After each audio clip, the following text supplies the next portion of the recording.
Construction can be pesky, but it's vital for our safety and the flow of traffic, and that includes roundabouts, which we've already been having. There's some discussion, some heated discussion over roundabouts. So you're here to kind of set us straight and also tell us what is going in Rochester. Yeah, there are a lot of passions both ways, but I think when you really look at the purpose of the roundabout, we put them in for safety. That's the first thing. Okay. They have that added benefit of better traffic flow as well, but safety is really the key element there. Where MnDOT puts them on our state highways, they're often on those rural intersections where you've got highway speed, maybe the other sides are supposed to stop, and sometimes people either make a mistake, misjudge traffic, and that's where we get those right angle highway speed crashes. When we put roundabouts in those intersections, we've seen an 86% decrease in fatalities. Wow. So yeah, that's a real number. I mean, that's huge. All right, I'm sold. Yeah. Yeah, 86% decrease in fatalities, you can't argue that. Yeah, and then 83% for serious injury, or we call life-altering injuries, so something you'd probably have to go to the hospital and rehab from. So those really, you can still have a crash at a roundabout, but it's more likely to be a side swipe or a rear end crash. And I like to tell folks it's the difference between calling an ambulance and calling your insurance company. Yeah. That's kind of the difference between the two crashes. So that's why we look to them. We really judge. They don't go everywhere, but when our traffic engineers really look at it, they try to find spots where it fits.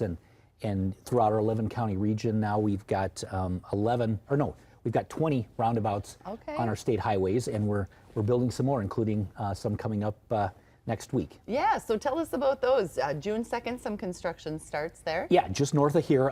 It's on Highway 63 and County Road 112. Okay. So otherwise folks might know it as 75th Street and 18th Avenue Northwest.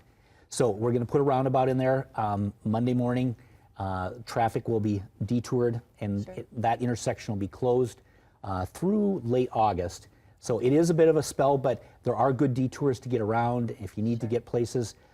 But in the end, that'll be a great addition to that route, because there are a lot of folks that live up there. There's a lot of commuting that comes through there, and it'll just help traffic flow as well.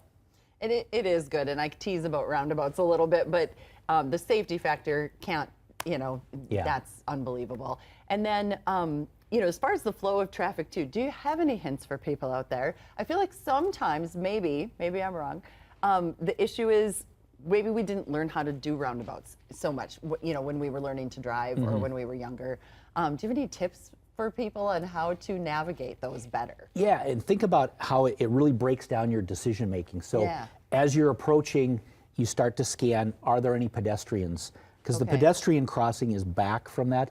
And it's another good thing for pedestrians, because if you're crossing that as a pedestrian, you don't have to cross both lanes of traffic at once. You can get to the middle. There's a little median area where it's sort of a safety refuge. So check for pedestrians, and then as you approach, your focus is on the left, because that's the approach, that's the traffic that's in that roundabout. If they're back or you've got a gap, you can enter, make your turn, and then where you're going to exit, it's not required, but it's always good practice to signal your exit. So just hit your right signal. That gives the other drivers information, like, oh, that's what that driver intends. Because we don't always know, are you going to turn at the next one? Or are you going to go 3/4 around? So it's just good practice. It's not required by law, but like I say, it's very just good practice. Yeah, it helps the safety of all that. So that's basically it. It just breaks those decisions down in a nice, easy, bit by bit. Because they have as you're coming up, if they're close, you're going to let them go first. Yep, they have the right of way if they're in there. Yeah, and you've got a yield sign that tells you out there.